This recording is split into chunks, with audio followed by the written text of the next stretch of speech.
Hello, my name is Lauren and welcome to the Theoretical YouTube channel where we make consistently less duck puns than Disney. Hey, remember a year ago when I said this? So, you know how over a year ago I said that we were going to be exploring the duck family in our Sensational 6 EU series? We're going to discuss the duck family, but then only released one video. Well, we are finally getting back to that project. Well, we are finally returning again to talk about the duck family and finish off this chapter of the Sensational 6 expanded universe by discussing three of its most famous and frequent troublemakers, Huey, Dewey, and Louie Duck. Or should I say Hubert, Deuteronomy, and Lewis? Or maybe Hubert, Dufert, D, and Llewellyn? Either way, I'm sure you've heard of these characters since they've been plastered over the Donald Duck canon since the 1930s. Whatever you want to call them, today we explore a brief history of Donald's nephews. Like many of the figures in the Donald Duck sphere, Huey, Dewey, and Louie were first introduced as comic characters. In 1937, they first showed up in an installment of the Donald Duck comic strip where they were introduced as the identical triplet sons of Donald's sister Dumbella Duck.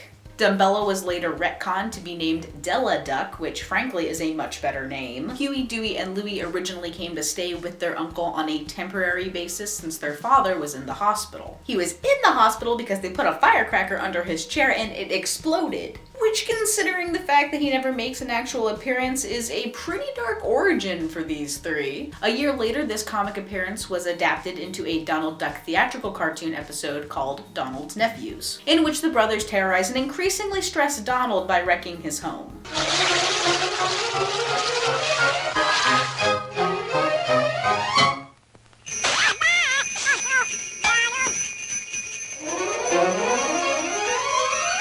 Originally voiced by Clarence Nash, the classic Donald Duck voice actor, Huey, Dewey, and Louie originally shared Donald's iconic speech impediment.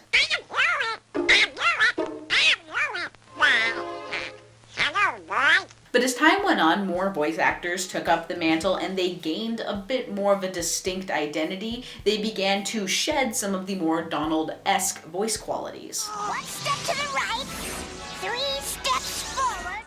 Mates. It made him Australian? Over the next couple decades, Huey, Dewey, and Louie would appear in many of Donald Duck's comics and cartoons as frequent misbehaving side characters. A constant source of chaos, you might say. In fact, many of the triplets' appearances would classify them as Donald's antagonists, which is really interesting if you think about it. Unlike more traditional villains such as Peg Leg Pete or even Chip and Dale, Donald actually cares about his nephews. While they are a source of stress in his life, he's also responsible for their well-being, and he has to juggle those feelings with his frustration. So while their actions are typically problems, the characters themselves are sympathetic, if not outright self-insert characters for a younger audience. And the solution is rarely to get them completely out of the picture like you might dispose of a traditional antagonist. Another thing that you might notice about these early appearances is that the characters were pretty much interchangeable. Even their iconic color schemes weren't really established until the 1980s. For instance, while Huey and Louie are wearing red and green in their first on-screen appearance, Dewey is wearing orange. And many iterations of the characters just swap colors or even dress identically. Sometimes they wear black shirts and color-coded hats, and others there is no discernible difference between their designs. Much like still being voiced by one actor, Huey, Dewey, and Louie's costumes weren't meant to distinguish them. Which is why this video includes all three of them. I could have broken it up into 3 different episodes, but for so much of their history, these characters were treated like one. When they did get individual colors, Huey became red, Dewey was blue, and Louie was green. To remember this, one helpful mnemonic device was developed by Dave Smith, the founder of the Disney Archive, which he published in his book Disney A to Z. Note that the brightest of the hues is red, the color of water, dew is blue, and that leaves Louie, and leaves are green. If it helps, the colors also correspond with Alvin and the Chipmunks in the same order. I doubt it's plagiarism, since you can't really copyright 3 of the most basic colors, but you gotta admit the 80s cartoons were onto something. In addition to the Donald Duck cartoons, Huey, Dewey, and Louie also starred in the 1952 short film Trick or Treat. And their last appearance in a theatrical cartoon was also the last theatrical Donald Duck cartoon. The tune was called The Litterbug and premiered in 1961. However, they did appear in 1967's Scrooge McDuck and Money, which was the screen debut of Scrooge, in which Great Uncle Scrooge teaches his great nephews the value of money, financial advice, and how fabulously wealthy he is. There's only 100,000 here. However, the brothers wouldn't appear on screen again until 1983, where they made a very brief cameo in Mickey's Christmas Carol, the Avengers Endgame of the Sensational 6 EU. You can find them at Fezziwig's party in the Ghost of Christmas Past portion of the film. They also have a tiny cameo in Who Framed Roger Rabbit, where they appear on a newspaper clipping saying that they had been rescued from kidnappers by the Valiant Brothers. In 1987, they were reintroduced to television in a featurette called Sport Goofy in Soccer Mania. Then, just a few months later, in September of 1987, DuckTales premiered as part of the Disney Afternoon program block. Based off the Carl Barks run of Scrooge McDuck comics, DuckTales was the first Disney cartoon produced for syndication. Television syndication has to do with leasing broadcast rights and distribution deals. A program in syndication can be broadcast on another network after its initial run. In other words, syndicated television can be rerun and therefore stay profitable even after a show was no longer produced. To qualify for US syndication, shows typically need 100 episodes, although many cartoons produced for first run syndication only have a 65 episode run. The 1987 DuckTales has exactly 100 episodes over 4 seasons and 65 in season 1, so likely not a coincidence. DuckTales was a massive success for Disney Television and for the legacy of Huey, Dewey, and Louie. It's also responsible for shaping them into the character molds we see today. Like I said before, even their color schemes weren't officially settled until the original DuckTales series. This was done as a way to begin to individualize them. If they had a set color palette, you could attribute distinct personality traits and keep track of who was who over a serialized narrative. This also coincided with the dramatic but gradual change in how the characters were voiced. The Donald-esque voice quality had mostly faded away over the decades as more voice actors besides Clarence Nash took on the role. Well, at least we have each other. Think of poor Genie. But Sport Goofy in Soccer Mania and DuckTales marked the debut of Russi Taylor, longtime voice actress for Minnie Mouse, as the voice of the brothers. I don't think you have to worry about any alarm socket, Scrooge. Taylor would go on to voice the characters on and off again until her death in 2019.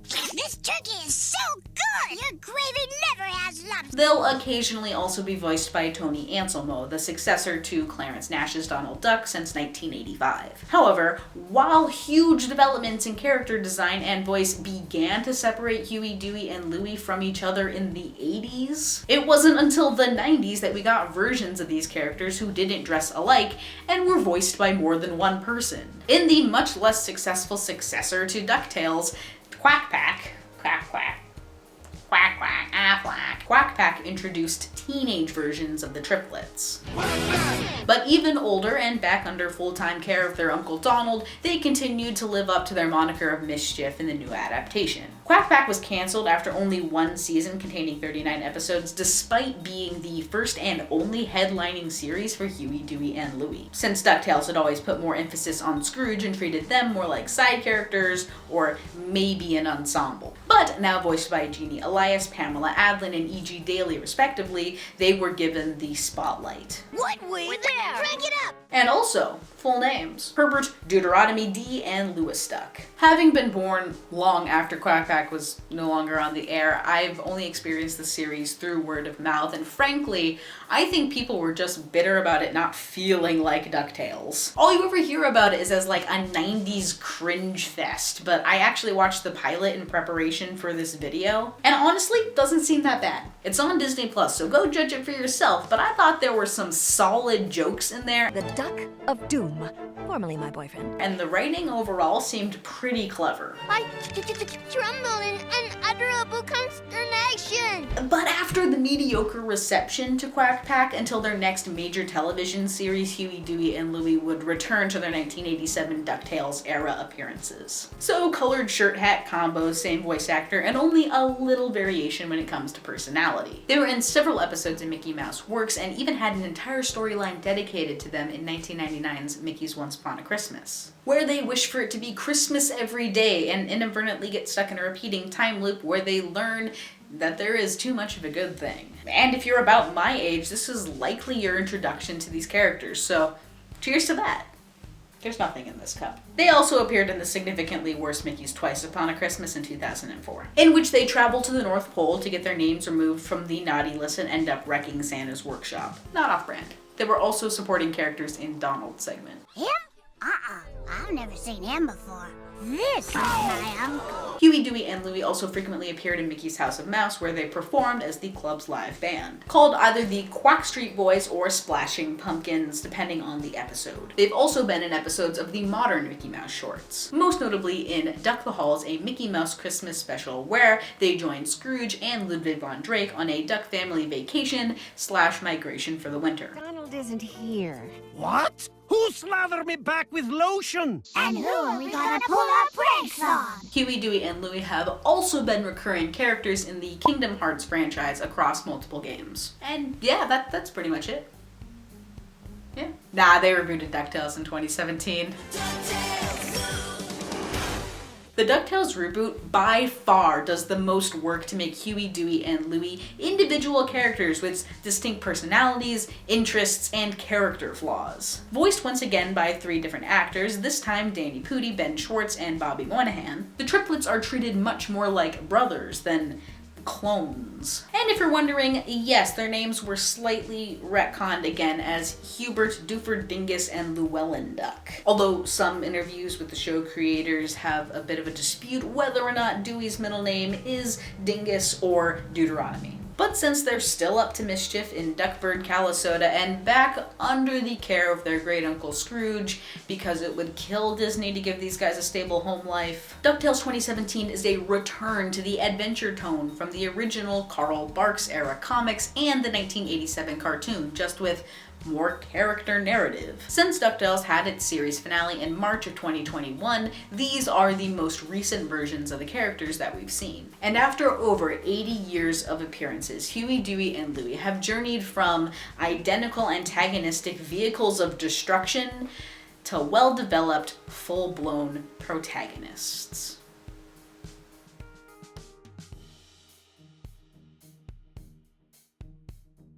And you thought I'd end the video before talking about who their parents are? Okay, so like I said way back at the beginning of this video, the triplets' mother was originally named Dumbella Duck, but was later retconned as Della Duck, when actually during the Carl Barks era of Donald Duck comics, she went by the name Thelma Duck, which is the name that appears on the Mark Warden Duck family tree from the same era. The name was changed again for the Scrooge McDuck comics and has stayed as Della Duck for the last 29 years. So on Don Rosa's Duck family tree, which appears in the Complete Life of Times of Scrooge McDuck, which I now own, but they're in a box in my dad's house somewhere, Huey, Dewey, and Louie are the sons of Della Duck, who in turn is the daughter of Hortense McDuck and Quackmore Duck. Hortense is the sister of Scrooge, meaning that they can all trace their lineage pretty distinctly back through the McDuck clan. It gets more confusing on the other side. So then why are the triplets always living with their uncle, or their great uncle? Well, obviously the story from their origin is that Huey, Dewey, and Louie were only staying with Donald temporarily, but obviously that changed. And in the 1987 DuckTales, they were staying with Uncle Scrooge while Donald was enlisted in the US Navy. And by the 2017 DuckTales, it was retconned that the triplets had been raised by Donald since their birth after their mother disappeared. And